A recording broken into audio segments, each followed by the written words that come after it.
Okay, let's do this. Welcome. Another review. It's gonna be a lot of back-to-back reviews. It look like from now on Friday nights. But welcome to the debut episode of AEW Rampage, episode one. Tonight with three title matches on the line.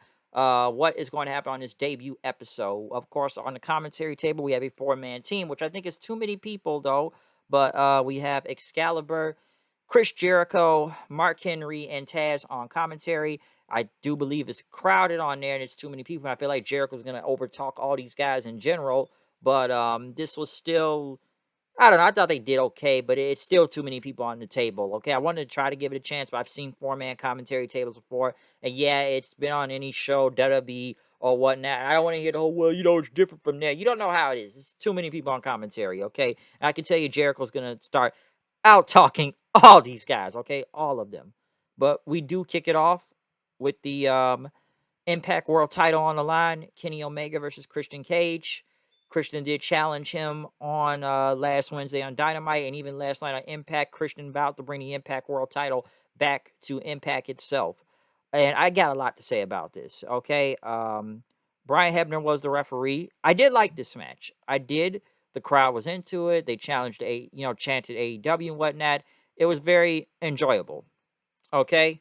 And I was surprised of what happened. I know Don Callis got involved and uh, you know, Omega hit a low blow on Christian.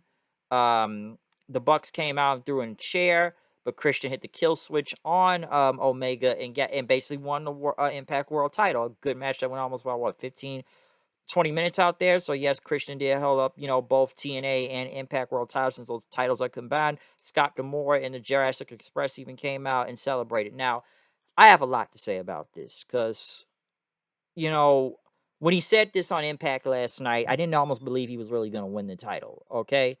But I can see why there's a lot of gripe behind this too. Now, yes, he did take the belt off Omega, which I believe this is the beginning of all the belts are going to be taken off Omega, including tomorrow night on Saturday. I'm going to say something about that in a second. But here's the thing. Christian, we know, who has been in TNA before many years ago and made a big name for himself over there. Nothing against that, okay? But at the same time, no, I'm not mad Christian won all the way, but I think somebody from Impact should have been the one to take the belt off of Omega and bring the belt back to the company and whatnot. Because now you have another AEW wrestler that has the belt now. So what is Christian gonna hold this belt to Bound for Glory? Which I should be saying now. I guess it's gonna be Christian versus Brian Myers at you know Resurgence, not Resurgence, wrong show.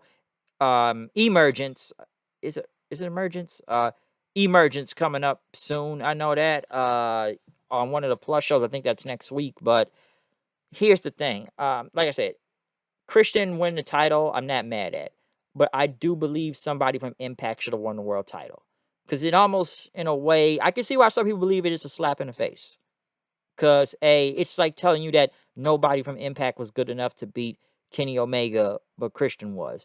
Personally, I wanted Moose to take the belt off of Omega. That's who I wanted to win. I think he should have did a Slammiversary, okay?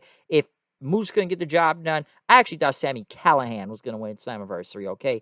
I really did. Because, listen, we know he ran through Rich Swann, and like I said, he beat Moose. He beat um, Sammy Callahan. He beat I don't think he beat Eddie Edwards for the title. I know that, but my point though is that I believe somebody from Impact should have been the one to take the belt off of Omega though. So I can see why people are mad at that at the same time because like why can't any of the talent from there take it? And even on an Impact pay per view, because I even said why is the Impact World Title being defended, you know, on someone else's show? And have a title change on there with two AEW contracted wrestlers and whatnot.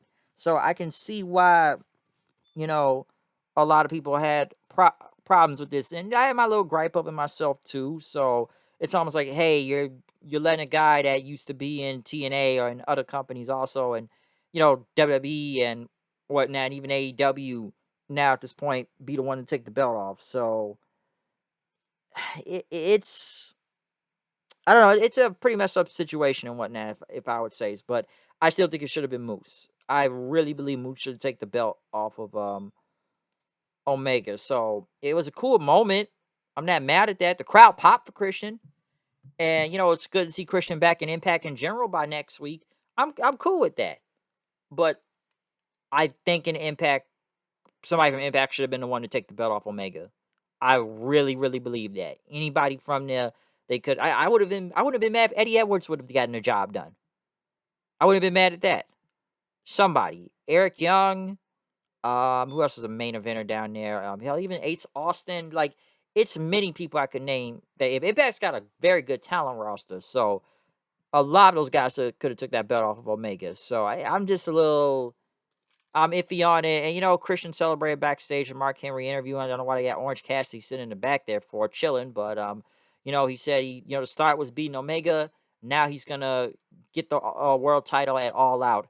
And I don't think Kenny Omega is going to be holding that AAA Mega World title any much longer because tomorrow night, like I said on Saturday, is AAA Mania, which I don't think I've really seen any type of build up that much to Andrade and Kenny Omega. But I'm telling you right now, Andrade is going to take that AAA Mega title from Kenny Omega tomorrow night. So that's what I see coming right now. Next, Miro went against Fuego del Sol. They had a little video package for him. Miro basically murdered this dude in like 2 minutes, so he never really stood a chance. But then right after, I guess I don't watch Sammy Guevara's blog enough, but Sammy Guevara is one of his best friends and whatnot. And him and Tony Khan came out and he's like, yeah, you're 1 in 50, but who cares? But the people love you, so and don't get me wrong, Fuego had a very good pop out there when he had that DDT, but basically, he got a contract. He lost, but he still got signed. Doesn't make a lot of sense, but so there's a thing where nepotism or favoritism that probably comes into this, or wherever I heard the words all friends wrestling I see on the internet a lot. So hey, you lost, you got your ass kicked, but I'm still gonna sign you because you're my friend and whatnot. Good for Fuego and everything, but like, okay, this guy literally got murdered in 2 minutes, and wow, it's just a match to begin with. Okay, Sting and Darby were in the rafters. Since they're gonna be in Chicago at the United Center next week, I have more to say about that later on. They had a little pre-match promo with Baker and Red Velvet, which Britt Baker in Pittsburgh. Baker was basically a god here. She was like that last Wednesday, and she was basically like a super face out here. The crowd went bonkers for Britt Baker coming out there. They chanted Britsburg, all that. They were behind Baker 100% against Red Velvet. Oh, come on, like the Steelers, gear on also. So we already know what was going to happen in this match. Baker though, she got the win and whatnot. Of course, she got the lockjaw and stuff. That was good. Like I said, the match, it had its botches here or there, but I thought it was overall good. Red Velvet is getting better, just don't really have to do dives that much. But yeah, Britt Baker, she got the one with the lockjaw. Everybody celebrated. She was about to take out Velvet again, like stomp her head into the title, but Chris Statlander came in and attacked. And then next, some unknown person, which was Jamie Hayter, which apparently she hasn't had a match on this show in over 2 years now. It's just the 4th episode of Dynamite, apparently. And I think she was released, but they ended up hiring her back. So now I guess she's helping Baker now or something. I don't know where that's gonna go or whatnot. I don't think people really know who this person was out there. Also, I don't think anybody knew who she was. I didn't know who she was till they said it. My friend said she looked like Becky Lynch out there. He thought it was her for a second. So, yeah. Excuse me. Excuse me, throat right there. But yeah, thought it was Becky Lynch. He had told me at one point. But like I said, overall, it was a very good match. But Baker's next opponent, other than Statlander, I still think Thunder Rosa is going to be take the title off of Baker. But like I said, Baker was basically a god here. Okay, she was a god. But overall, this show itself, I thought it was good, a very good debut. I don't know. The commentary, it's hit or miss, so I'll be honest. So I don't know. It's like Jericho's trying to out talk everybody. Mark Henry, I felt like he was somewhat hanging in there. Taz is Taz, and Excalibur, it's kind of whatever to me at several points, okay? So with AEW, I feel like it's so many shows on here. It's 4 different shows, okay? It really is. You have Dynamite itself. You have this Rampage show now. You have Dark. You have Dark Elevation. And listen, I don't watch all these shows. Okay, the only ones I really watch is just the regular one. And I tried Dark, and Dark Elevation was just basically dark as usual, except Big Show and Tony Schiavone are on commentary. And Rampage, I thought was a good debut episode. It wasn't that bad. I enjoyed it and whatnot. I just don't think it should be a four-man commentary or whatnot. But Christian winning the world title, that was good. Okay, the Impact World Championship, that was good. But at the same time, like I said, I still think it should have been somebody from Impact to get the belt off of Kenny Omega. Somebody from there should have been able to take the belt off. But we'll see what happens on Impact this Thursday when Christian does return with the titles now. Miro basically killed that Fuego del Sol dude.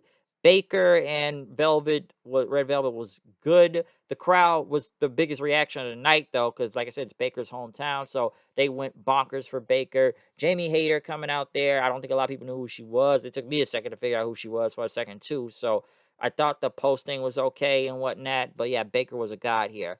But other than that, though, that is my review of AEW Rampage Episode 1. I'm going to tell you this right now. And I know I'm late on these reviews tonight, but I don't think I'll be doing any type of review next Friday for both SmackDown or you know, Rampage, because I think I'm going to be going to Rampage this Friday in the United Center in Chicago, Illinois, where I'm from. Okay, so hey, if I can't make it to All Out, then I'll go to Rampage then. Okay, so this is almost like a consolation prize for me and whatnot, since I most likely am going. But other than that, though, tell me what you think about the debut episode of AEW Rampage and whatnot.